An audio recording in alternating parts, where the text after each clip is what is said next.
It has taken a long time to get this video to you, but here are my preamp settings on the RC600 from the last video we did.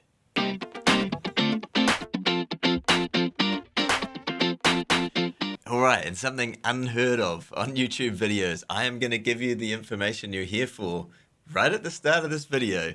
Here are my preamp settings. I'll put them on the screen as well, but I'm literally going to read them from my phone for you and walk you through them as we go.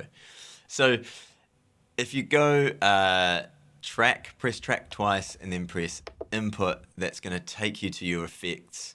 And if you pick one of these that's free for your guitar, I suggest, seeing as it's a preamp, you choose one of the earlier A or B input effects.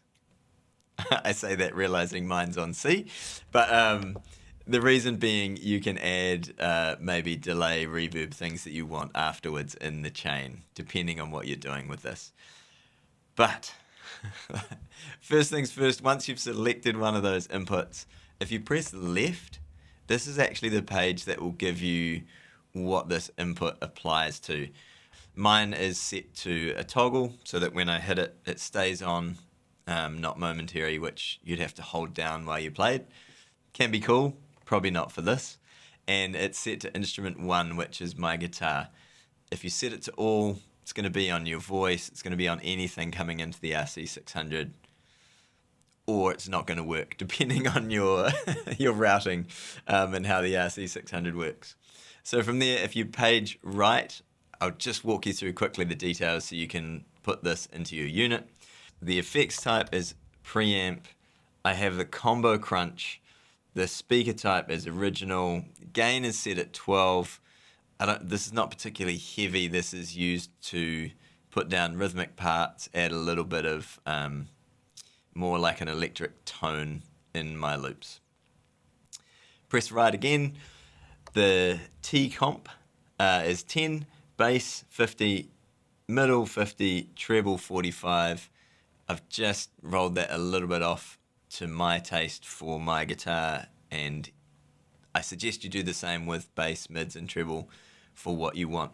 The bass will naturally roll off because I guess there's a cutoff maybe around 80, 100 hertz like you'd get on an amp, essentially. I should look that up. Press right again. Presence is 50. Mic type is a dynamic 57 classic. Next is off, mic distance. And my mic position for this is center. So you're essentially setting up what you would do if you were plugged into an amp and miking that up and then putting that in your signal chain. Press right again. The last thing you get is the effect level, and just adjust this to taste so that when you're playing a chord normally and then you turn on this effect, you're getting a similar, well, I'm going to say a similar level. You may want to adjust this up or down depending on where it's going in your loops, but that is the info. Feel free to put that in as an effect and test it, play around with it, see how you like it. From the last video I did, I used it in basically set up levitating, little jam for that, and it has a nice feel to it. So let's create that for you to give you an example.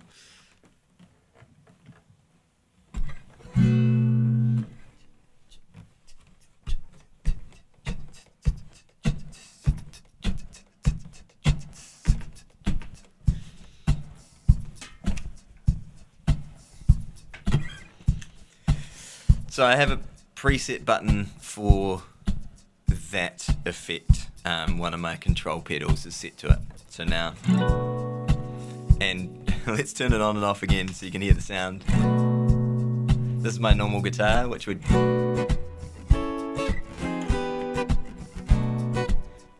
sounds fine with this effect on.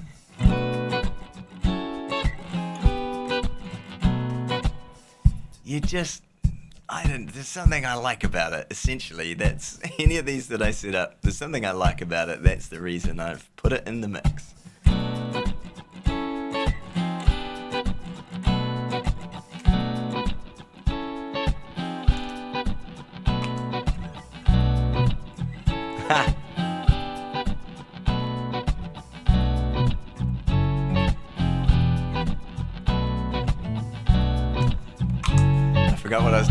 bass line. So I think they work really nice. Let me stop that. They work really nicely when you're building a loop, because this, instead of, which still has, it's not a huge bottom end, but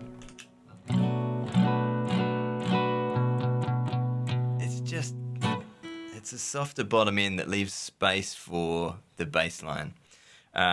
One thing I like to do as well, once I've recorded that, sometimes it can leave the track feeling a little bit thin, and so I'll just turn that effect off, and I'll actually just play super lightly my acoustic guitar natural sound over it. So, or I might even change the position, just so you get a little bit of, like in a studio recording where you might lay down a pad or another part to fill things out.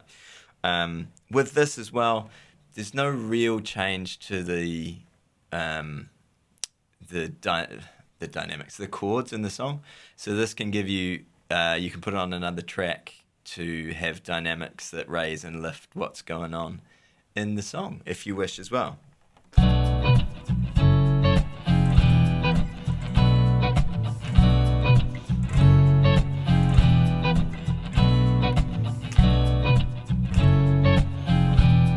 So I want them to just be subtle, not stick out. I stop them, back in. Just, it gives a bit more warmth in the mix. And then that's kind of the basics of your song.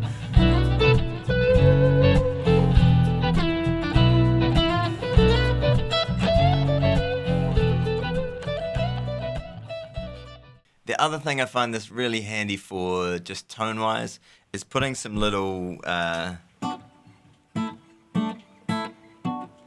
of stabs in things, just to accentuate and add a little bit of, I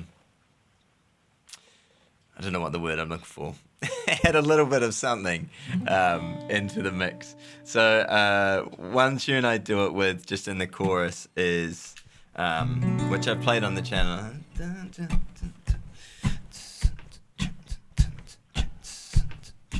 Let's just put the chorus in. What's love got to do with it? With it. So I'll build up normal guitar.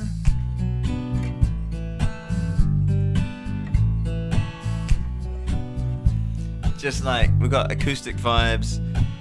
I chuck this on and I'm just literally doing the chords as little stabs. Recording.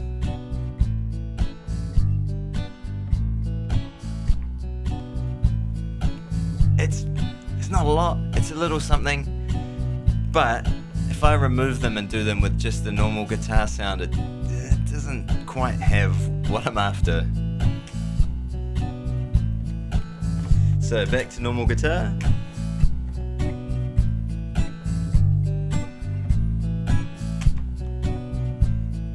Super subtle. Do you care? Maybe not.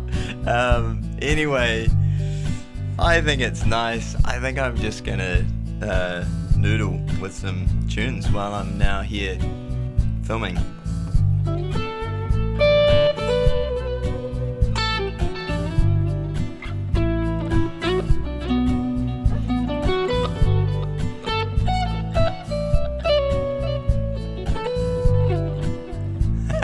The delay.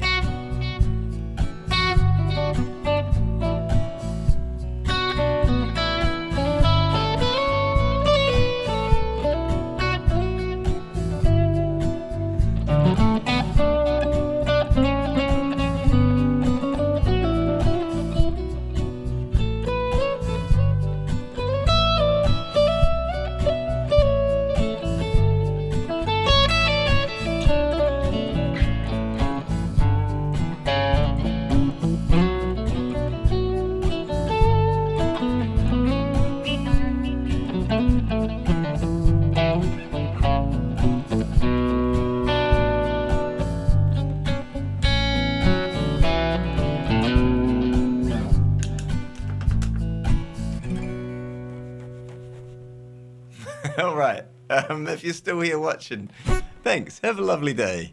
I am probably going to make a coffee and then do RC600 Secrets video number 3. So maybe we'll see you for that one.